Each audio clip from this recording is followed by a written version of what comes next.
Muy buenas amantes de los umlaut, esto es Düsseldorf lleva umlaut, yo soy Alba, bienvenido a mi canal. Hoy os traigo mi primer vídeo sobre arte y estoy súper emocionada de hacerlo porque, como ya sabéis, estudié Historia del Arte y la verdad es que hablar sobre este tema es como que me vuelve loca. Sí, es cierto que hace unos días subí otro vídeo en el que también hablaba de arte, lo puedes ver aquí, pero no te hablaba solamente de arte, hablaba también de otras cosas, con lo cual y por lo tanto este es el primer vídeo de arte entero que hago en este canal.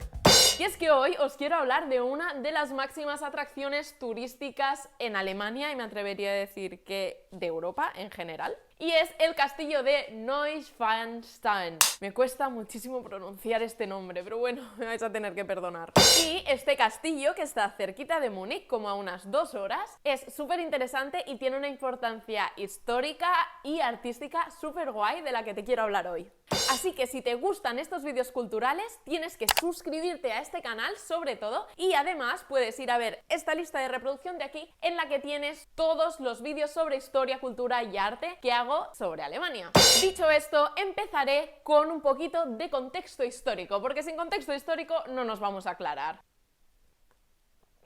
El castillo se empezó a construir en 1869 de la mano del monarca Luis II de Baviera. Os hablaré más de la vida de este hombre al que llamaban el Rey Loco más adelante en el vídeo, así que quédate. Me he quedado así como en tranca. En esta época, Bismarck, desde la parte de Prusia, que es la parte norte de Alemania, quería unificar el país entero, con lo que Baviera, que estaba al sur, entraba dentro de sus planes. En cuanto a trasfondo cultural, tenemos que tener en cuenta que el movimiento artístico predominante en aquel momento era el romanticismo. Y es que, principalmente, el romanticismo surgía de la rebelión contra la industrialización del siglo XIX y se hablaba de la naturaleza como algo idílico, maravilloso, y se quería hacer un retorno hacia esta naturaleza. Entonces, ¿qué pasa? Que pensaban en épocas pasadas, como por ejemplo la época medieval, y se quería idealizar esta época medieval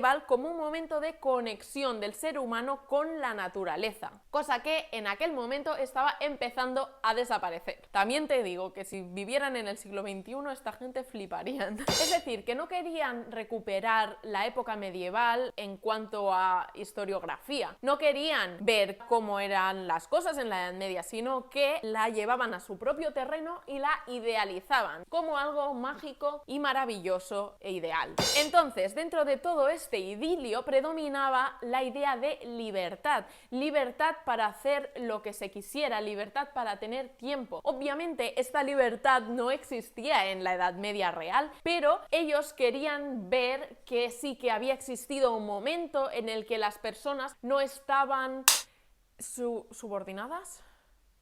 Querían encontrar un momento en la historia o incluso en la geografía que mostrara que las personas no tenían por qué estar supeditadas a las máquinas y a las prisas de la vida moderna. Con toda esta mirada hacia el pasado, se hizo también un redescubrimiento de la identidad germánica, con lo que se buscaba encontrar aquellos cuentos populares de la región que hoy denominaríamos Alemania para unificarlo todo y darle un valor ya no de cultura popular, sino de cultura culta, para decirlo de algún modo.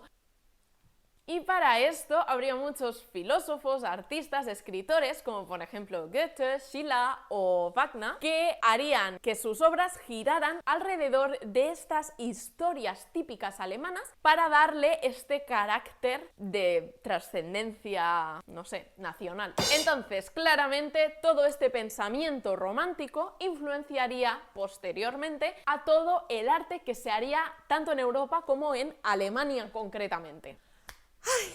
Y ahora sí, vamos con la vida de Luis II, el que llamaron el Rey Loco. Nació en 1845 y subiría al trono en 1864, súper joven, como podéis comprobar. Entonces, ¿cómo creció este niño Luis II? Pues creció como un niño que obviamente estaba dentro de la realeza y miraba a los reyes absolutistas que tenían todo el poder del mundo y podían hacer todo lo que quisieran sobre sus súbditos. Él quería ser uno de esos reyes medievales con todo el poder, que todo el mundo hacía lo que él él quería y quería ser el rey del mundo. ¿Qué pasó? Que cuando él subió al trono, Bismarck, en Prusia, estaba intentando invadir la parte de abajo de Baviera para construir una Alemania unificada. ¿Qué pasó? Que tuvo que entrar en guerra, quisiera o no quisiera, Bismarck iba a por todas y sabía que él era un poco jovencito perdido y dijo, ¡buah! A este lo gano. Total, que ganó. Y que Luis II se vio obligado a ceder y a darle todo su ejército a Bismarck, con lo que lo dominó completamente y él no podía hacer lo que él quería. Él siempre tenía que darle explicaciones a Guillermo I, que era el emperador del imperio alemán, el Kaiser, el padre del señor del que os hablé aquí en este vídeo sobre la República de Weimar. Y a lo que iba. Luis II no tenía poder, no podía hacer lo que él quería y aparte Guillermo I le obligó a que entrara en guerra con Francia, cosa que él no quería hacer, pero no tenía otra opción. ¿Qué pasa? Que él continuaba soñando en ser el rey del mundo, entonces dijo, bueno, pues nada, si yo no puedo ser el rey del mundo real, pues me voy a crear yo mi propio mundo y voy a ser el rey de este mundo imaginario. Y de aquí esta conexión con todo este mundo idílico medieval del que era tan propio el romanticismo.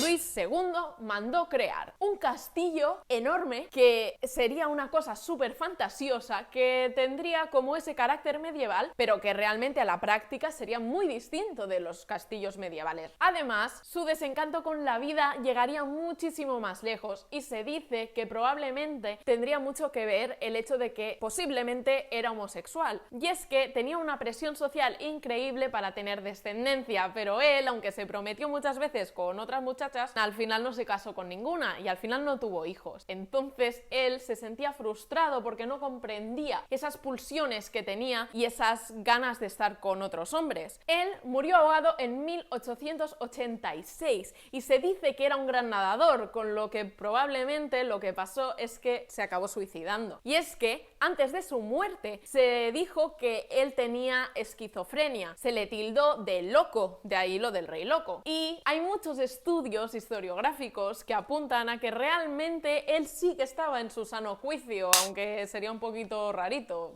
todo hay que decirlo. Pero toda esta idea de que estaba loco, de que era esquizofrénico, realmente habría sido una especie de estrategia de su familia para sacarlo del poder. Porque ya he dicho que la política le interesaba más bien poco y que realmente él no quería tener ninguna conexiones con otros países, le daba igual todo. Él se estaba gastando todo el dinero en hacerse este castillito y 40.000 cosas más que gastó el dinero en eso. Y bueno, pues su familia dijo, mira, decimos que este tío está loco, nos lo sacamos de en medio y a otra cosa. Qué pena esto de ser rey y no poder reinar. Ahora sí, voy a hablar del castillo Neuschwanstein, que está a 2 horitas de Múnich y que probablemente habrás oído hablar de él porque se dice que Walt Disney se inspiró en su arquitectura para crear su castillo de la Bella Durmiente, el gran símbolo de Walt Disney. En cuanto a estilo, se dice que es neomedieval, pero en realidad es muy ecléctico, que significa que hay muchísimos estilos distintos metidos dentro de ese castillo. Es decir, que tanto en la arquitectura como en su interior hay estilo neogótico, neorrománico, islámico, bizantino, incluso te diría que hay estilo romántico en cuanto a las pinturas y algún tinte de neoclasicismo también. Lo primero que tenemos que tener en cuenta respecto a este castillo es que en el siglo XIX no se necesitaban grandes fortificaciones para proteger un territorio. Es decir, que las guerras del siglo XIX ya no eran como las medievales, que en aquel momento sí que era necesario tener un castillo. Pero en el siglo XIX, en plena industrialización, esto ya no era necesario. Entonces, ¿por qué construyó este castillo y por qué lo hizo en un punto del territorio al cual es tan difícil acceder? Pues sencillamente lo hizo por puro placer estético. Se quiso crear un castillo fantástico, maravilloso, como de los cuentos de hadas, en el que puedes ver el dragón y la princesa y ahí, bueno, todo Dios. Entonces, él quería vivir en ese castillo su propio cuento de hadas y es por eso que lo creó sin que estratégicamente fuera necesario.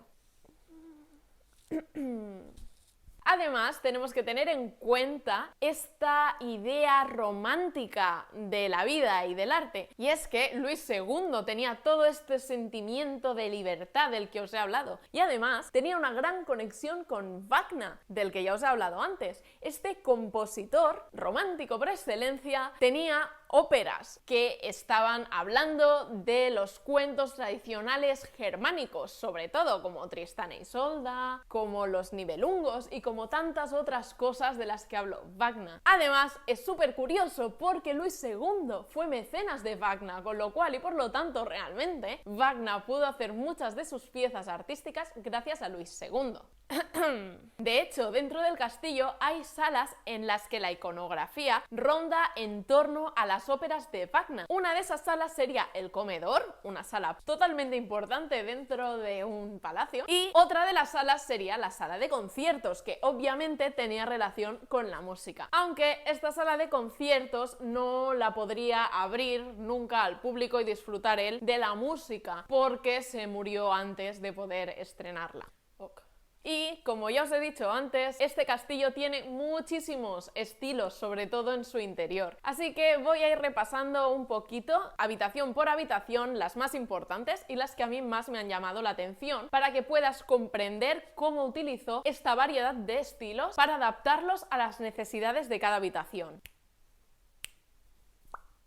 Un ejemplo sería el dormitorio, que está repleto de madera. Esta madera tiene unas columnitas súper finitas que son típicas del gótico radiante. El gótico radiante es el último de los estilos artísticos del gótico y que consta en las catedrales de estas columnitas súper delgaditas con vidrieras entre medio, en las que prácticamente tú lo que ves es todo vidrio, todo colores y casi no ves la piedra con la que están taladas estas pequeñas columnas. En cambio, aquí, aunque se ven estas columnitas súper pequeñitas, es todo madera, es decir, hay madera en vez de vidrio, hay madera por ahí. De este modo puedes identificar que es neogótico, porque utiliza las formas del gótico, pero realmente no las está poniendo exactamente con la utilidad que tenía en el gótico, sino que está aplicando esta arquitectura en un interior que además es su dormitorio, y lo haces simplemente a nivel estético, de manera que además parece que sean retablos también góticos, y en la parte de arriba de la habitación tienes frescos, que son pinturas pintadas sobre la pared y que en forma me recuerdan bastante al estilo neoclásico, como David,